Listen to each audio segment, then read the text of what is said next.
It is the 8th of June, 793.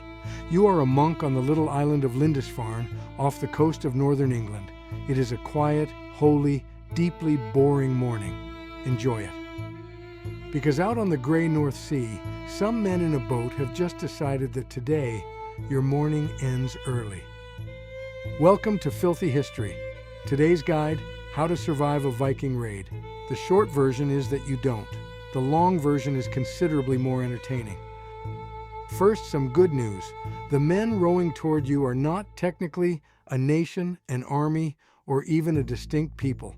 Viking is a job description. To go a Viking meant to go raiding or trading overseas. Most Norsemen back home were farmers and fishermen who never raided anyone in their lives. These particular ones did. This is where they come from, Norway. Steep, cold, staggeringly beautiful, and desperately short on flat farmland. So when your farm is a vertical rock and you happen to own a very fast boat, sailing off to relieve a wealthy monastery of its silver starts to look like sound financial planning. And they had the perfect vehicle for it, the longship. It is shallow enough to sail straight up onto a beach or row up a river and land a warband directly on your doorstep before anyone has thought to ring a single bell. There is no navy to stop them, no warning, and no dramatic music. One moment you are baking bread, the next there are 30 armed men in your village.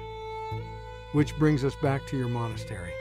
Congratulations, you are the single most attractive target on the entire coastline.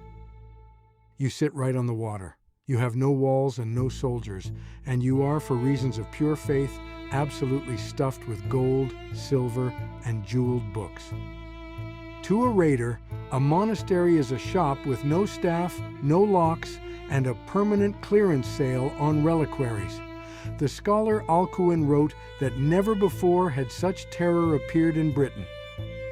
He was writing this, it should be said, from the comfort of somewhere very far away, which is the correct place to write about Vikings from. So the raid begins. What are your options? Option 1, fight.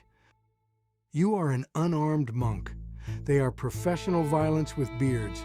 This option is, in the technical language of survival studies, a very bad one.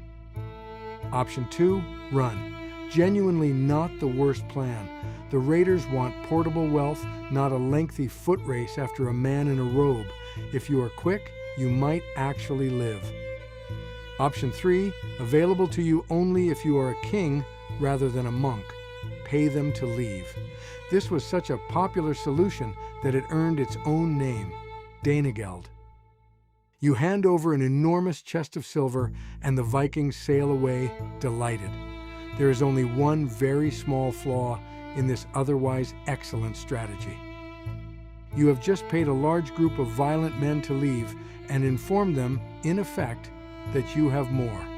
England's King Ethelred the Unready paid, and then paid again.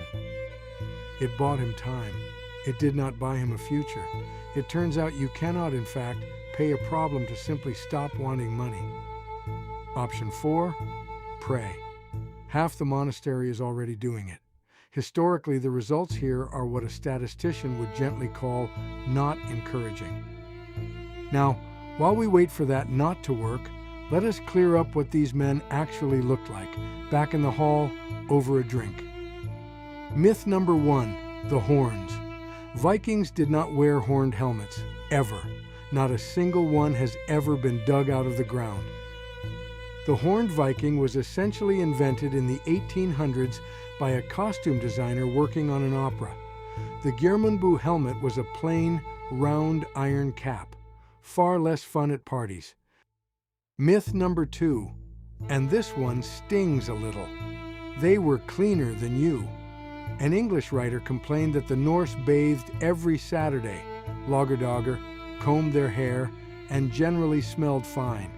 Everyone they raided did not. So the men sacking your monastery were, on average, noticeably better groomed than the men they were sacking. History is quietly full of small humiliations like this. It is worth being honest about one thing, though. To the people living through it, none of this was a joke. Alongside the silver, the Vikings took people, captives, sold into slavery as thralls.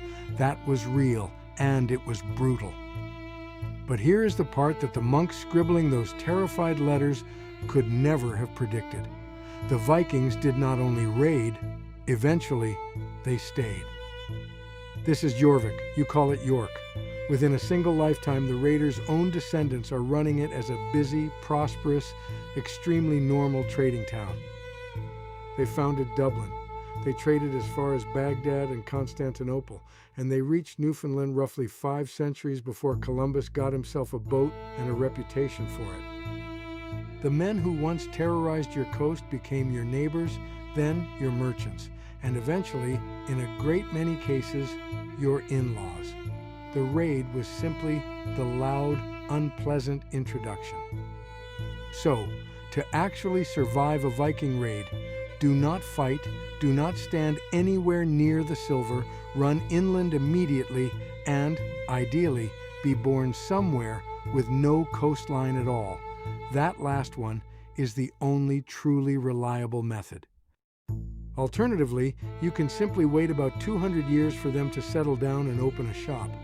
Patience, it turns out, is also a survival strategy. I have been your host. Thank you as ever for watching Filthy History. And if you ever spot a long, dragon-shaped boat on the horizon, do please remember to run.